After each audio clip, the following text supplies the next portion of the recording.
Okay, so it's 1990. I'm 19 years old. I'm living with my best friend Benji, and we are poor. We are dirt poor. We once went a week eating elbow macaroni and nothing else because it was 10 cents for a box at the local grocery store. There were days where we would buy a loaf of bread, and that would be the only thing we ate for the entire day. There was a winter where for 2 months we couldn't afford to turn on the heat, so the pipes in one of the bathrooms busted, and we were afraid to contact the landlord because he might turn the heat on and force us to pay, and so we boarded off the room and just never used it again. We would sit on our couch, wrapped up in a blanket together, watching a black and white television on an old baby changing table. So when we drove by the shoe store and we saw that the table was still outside the shoe store at 2 in the morning and there were shoes on the table, we did not see footwear. We saw cash. We saw a way to eat. Now, mind you, this is 1990. There is no internet. There's no eBay. There's no conceivable way to actually steal shoes and then find the people who they'll exactly fit and who will want them. But when you're poor, that doesn't matter. I have no idea what we were thinking, but we decided we wanted those shoes. It was the worst robbery ever. We drove by the shoe store 4 times to case the joint and decide which entrance would be the best one to go in. We had a brief discussion over whether this was some kind of sting operation by the police so they could catch shoe thieves at 2 o'clock in the morning. But eventually we put our plan together. We pre-popped the hatch on my buddy's Dodge Charger. We pulled into the parking lot. I jumped out of the car before it even stopped, and I started shoveling the shoes into the hatchback. Once I cleared all the shoes, I realized the table was also available for taking. And so I started shoving it into the back of the hatch, and Benji started yelling, "No, don't take the table! We gotta go, we've been here too long!" As if it's some vault that's closing slowly and the time is running out. I get the table in, I shut the hatch, and we drive home speeding as if the police are following us. We get to the apartment, we throw the shoes into a bag. We go up into my room, we literally pull the shades and turn off all the lights except for the bedroom so as to not seem suspicious.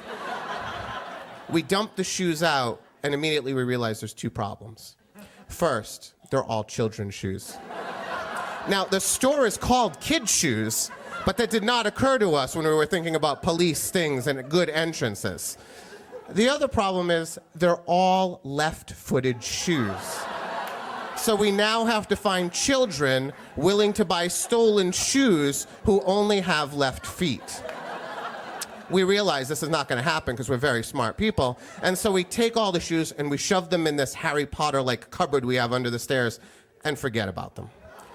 2 years later, we take those shoes out while we're cleaning the cupboard, and poverty has this thing where in the beginning you're afraid. Like, you're literally afraid that you're not going to eat that day. You're eating a loaf of bread, and that's it. It's a miracle we didn't end up with scurvy for that time.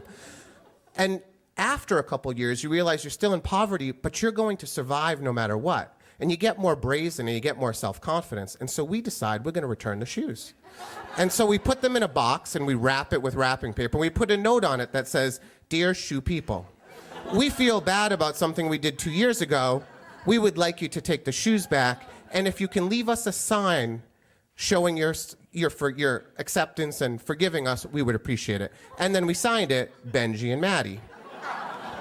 We brought it to the store at 6 o'clock. It closed at 6. Literally, there's still people in the store.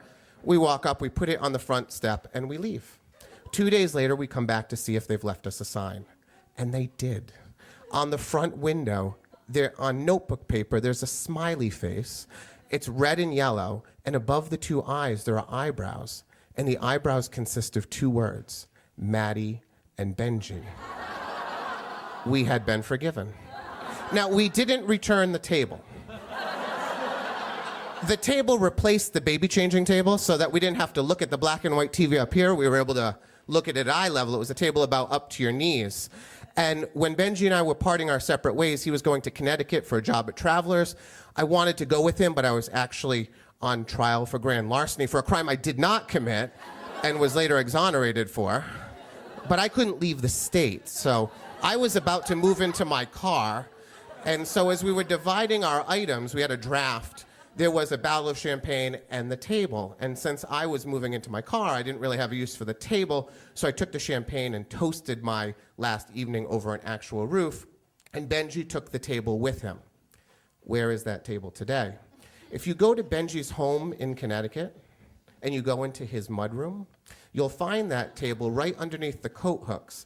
His 3 children, honest to God, place their boots and their shoes on that table every day when they come home from school. Thank you.